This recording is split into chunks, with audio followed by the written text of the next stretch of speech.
우리 하나님의 말씀 같이 보겠습니다. 신약성경 누가복음 3장 21절로 38절 말씀입니다. 누가복음 3장 21절로 38절 말씀 우리 한 절씩 교독하겠습니다. 백성이 다 세례를 받을새 예수도 세례를 받으시고 기도하실 때에 하늘이 열리며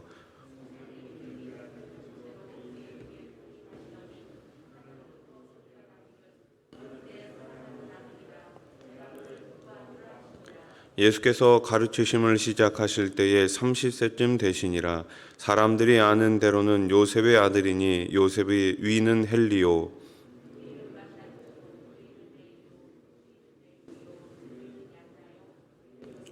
그 위는 마따디아요 그 위는 아모스요 그 위는 나훔이요 그 위는 에슬리요 그 위는 낫게요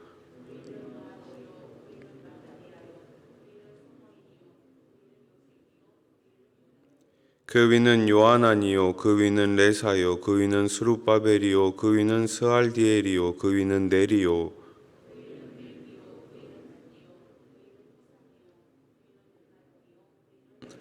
그 위는 예수요 그 위는 엘리에서요 그 위는 요림이요 그 위는 마따시요 그 위는 레위요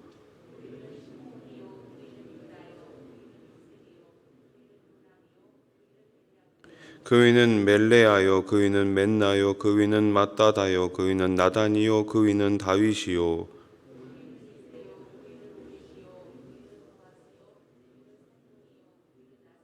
그 위는 아미나답이요 그 위는 아니요 그 위는 헤스론이요 그 위는 베레스요 그 위는 유다요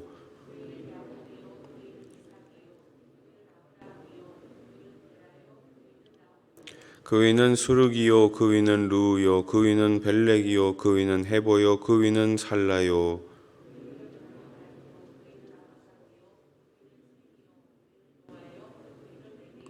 그 위는 무드셀라요 그 위는 에녹이요 그 위는 야렛이요 그 위는 마할랄렐이요 그 위는 가하난이요 그 위는 에노스요 그 위는 셋이요 그 위는 아담이요 그 위는 하나님이시니라. 아멘. 할렐루야. 우리 옆에 계신 분들과 인사하겠습니다. 잘 오셨습니다. 우리 한번 더 인사합시다. 기도하면 됩니다. 자, 이제 누가복음 3장에서 계속해서 세례 요한의 사역에 대해서 말씀을 나누고 있습니다. 세례 요한은 예수님을 내 뒤에 오시느니라고 소개하면서 그의 앞길을 준비한 인물이죠. 그리고 이제 예수님은 요한에게 세례를 받으심으로 자신의 공생의 사역을 시작하십니다. 세례를 통해 길을 예비하는 자와 그 길을 통해 오신 메시아의 역사적인 만남이 이루어진 것입니다. 자, 먼저 21절 말씀을 보면 이런 말씀이 있습니다. 백성이 다 세례를 받을새 예수도 세례를 받으시고 기도하실 때에 하늘이 열리며 아멘. 자, 모든 백성들이 세례를 받는 그곳 가운데 예수님께서 오셨습니다. 예수님께서도 역시 요한에게 세례를 받으셨죠. 그때 무슨 일이 일어났다고요? 하늘이 열렸다. 이런 표현이 나옵니다. 세례는 죄인들이 회개의 표식으로 받는 것인데 죄가 전혀 없으신 예수님께서 세례를 받으셨습니다. 이는 죄인의 구속주가 되시기 위해 성자 하나님께서 종의 형체를 입어 우리와 똑같은 입장으로 낮아지셨음을 보여주고 있습니다. 예수님은 우리를 구원하기 위해 철저하게 우리의 모습, 사람의 모습, 인간의 모습을 하고 이 땅에 오셨습니다. 그래서 예수님은 우리와 똑같이 음식을 잡수셔야만 됐고 잡수시지 않으면 배고파야지만 했고 또 많은 고통과 고난, 인간이 겪을 수 있는 모든 것들을 함께 겪으셨습니다. 그리고 우리를 형제라 부르기를 부끄러워하지 않으셨죠. 히브리서 2장 11절 말씀에 보면 이런 말씀이 나옵니다. 거룩하게 하시는 이와 거룩하게 함을 입은 자들이 다 한 근원에서 난지라. 그러므로 형제라 부르시기를 부끄러워하지 아니하시고 아멘. 우리를 형제라고 부르고 있는 거예요. 예수님이 기도하시자 하늘이 열리고 성령이 비둘기의 형체로 임하십니다. 그리고 하늘에서 음성이 들리죠. 그 음성이 무엇입니까? 22절 말씀을 우리 한번 같이 읽겠습니다. 22절입니다. 시작. 성령이 비둘기 같은 형체로 그의 위에 강림하시더니 하늘로부터 소리가 나기를 너는 내 사랑하는 아들이라 내가 너를 기뻐하노라 하시니라. 아멘. 하늘로부터 소리가 났습니다. 너는 내 사랑하는 아들이라 내가 너를 기뻐하노라. 예수님은 요한의 세례를 통해 본격적으로 고난의 길을 가겠다고 결심하십니다. 그러한 예수님의 사역을 돕기 위해 지금 성령님이 임하신 것이죠. 또한 하나님 아버지께서는 아들 예수님을 무한히 사랑하시고 기뻐하신다 말씀하십니다. 공생의 사역을 시작하는 시점에 삼위 하나님의 임재와 은혜가 있었던 것을 알 수 있습니다. 우리도 마찬가지입니다. 지금도 우리가 하나님의 일을 잘 감당하기 위해서는 삼위 하나님의 은혜가 필요합니다.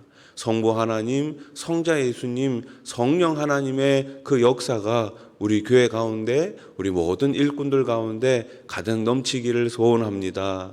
주님께서 주시는 그 은혜와 그 능력을 통해서 우리는 언제나 하나님께서 나에게 맡기신 일을 감당해야 될 줄로 믿습니다. 예수님은 세례를 받으심으로 공생의 사역을 위한 준비를 모두 마치셨습니다. 누가는 예수님이 가르치기 시작하실 때가 30세쯤 되셨다라고 소개하죠. 이는 역사적 사실을 자세히 다루는 이 누가의 섬세한 기록입니다. 여기 30세라는 나이는 율법에서 규정하는 제사장 직분을 수행할 나이입니다. 그러니까 제사장들은 율법에 의하면 30세쯤 되면 성전에서 이제 자신이 맡은 책무, 맡은 임무를 시작합니다.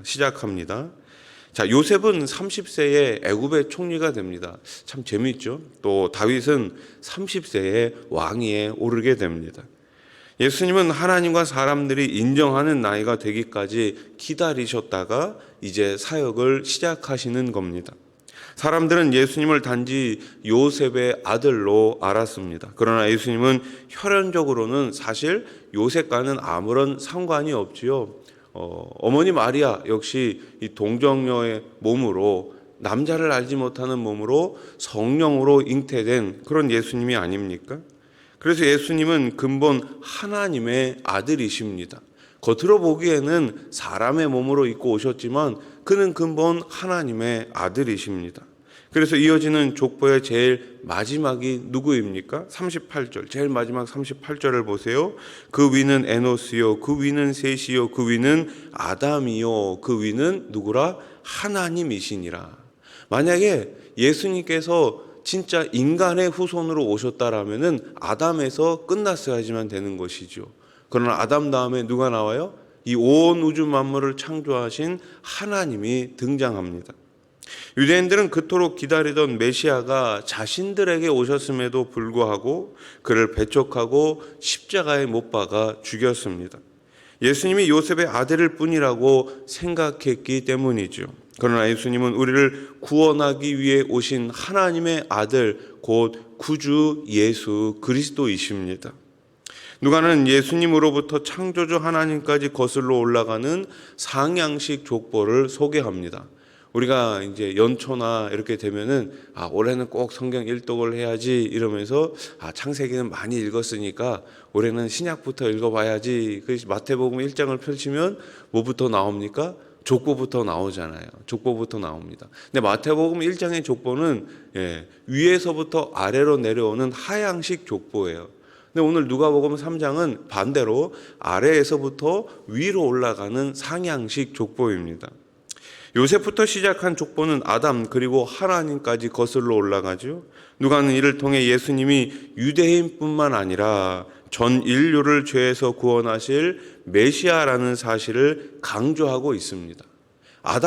그러니까 유대인들의 조상인 아브라함에서 끝났다라면 사실 이 족보는 유대인들의 족보 아니겠습니까? 근데 이 족보가 아담에까지 올라가고 그 위 하나님까지 올라간다는 사실은 결국 이 예수님은 유대인뿐만 아니라 이스라엘뿐만 아니라 전 인류의 구원자로 이 땅에 오셨음을 보여주고 있는 것이죠. 예수님은 사람의 아들이지만 동시에 하나님께 기원을 두고 있는 하나님의 아들이십니다. 완전한 중보자이신 예수님으로 인해 죄인들의 삶에 하늘문이 열리게 됩니다. 우리는 오직 예수 그리스도를 통해 구원과 생명을 얻을 수 있습니다. 여러분, 하나님에게 있어서 가장 귀한 것이 있다면 무엇일까요? 제가 아무리 생각을 해봐도 하나님께서 귀하게 생각하시는 것은 별로 잘 생각이 나지 않습니다. 물론 우리 사람들에게는 귀한 것이 많이 있죠. 우리에게는 뭐가 귀합니까? 우리 가족이 귀할 수 있습니다. 내가 사랑하는 사람들이 귀할 수 있습니다. 또 내가 살고 있는 집이 귀할 수도 있습니다. 또 물론 우리가 살아가는 이 시간도 아주 소중하죠. 근데 하나님에겐 과연 무엇이 중요할까요? 하나님께 가장 귀한 것은 바로 독생자, 자신의 하나밖에 없는 외아들 예수입니다. 독생자를 주셨다는 것은 어떤 의미예요? 자신의 전부를 주셨다라는 것입니다. 성 어거스틴은 예수님에 대해 묵상하다가 이렇게 질문합니다. 하나님은 이 세상에 나 혼자만 있어도, 여러분 한번 생각해 보십시오. 이 세상에 다른 사람이 없어요. 나 혼자만 있어요. 나 혼자만 있어도 하나님은 과연 아들 예수님을 이 땅에 보내주셨을까? 이 질문을 성 어거스틴이 합니다. 여러분 같으면 어떻게 생각하시겠습니까? 이 세상에 나 혼자밖에 없어요. 나 혼자밖에 없음에도 불구하고 하나님은 그 아들 예수님을 이 땅에 보내주셨을까?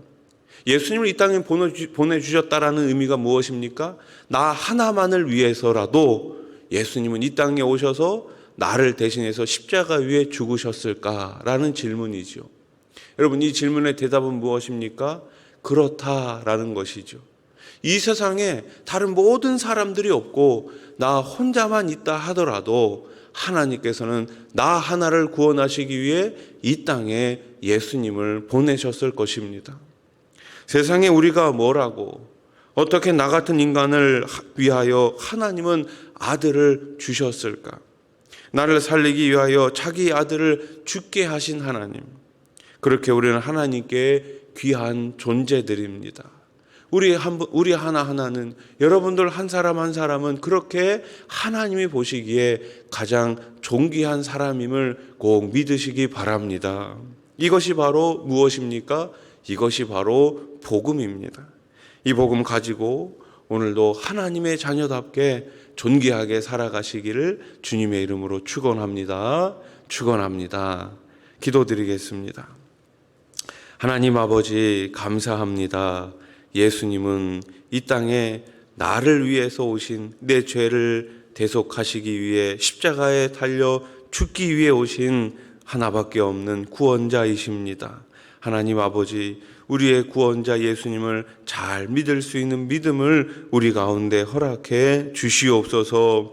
나를 가장 존귀하게 여기시는 주님, 하나님 아버지, 나를 존귀하게 여기고 다른 사람들을 존귀하게 여기며 하나님의 말씀 앞에 매일매일 승리하며 나아갈 수 있는 오늘 하루가 되게 해 주시옵소서. 우리들에게 복음을 주셨습니다. 생명을 주셨습니다. 이 생명, 이 복음을 다른 사람들에게도, 아직 모르는 자들에게도 증거하며 살아갈 수 있는 우리 수원아산 교회가 되게 해 주시옵소서. 오늘부터 고등부 수련회가 시작이 됩니다. 하나님께서 우리 고등부 친구들을 꼭 만나 주시옵소서. 저희들 인생 가운데 예수님을 왕으로 모시고 살아갈 수 있는 우리 고등부 친구들이 다 되게 해 주시옵소서. 우리 교회 많은 일꾼들이 있습니다. 매일매일 성령 충만함 가운데 주신 사명 잘 감당해 나갈 수 있는 우리 일꾼들이 다 되게 해 주시옵소서. 예수님의 이름으로 기도하옵나이다.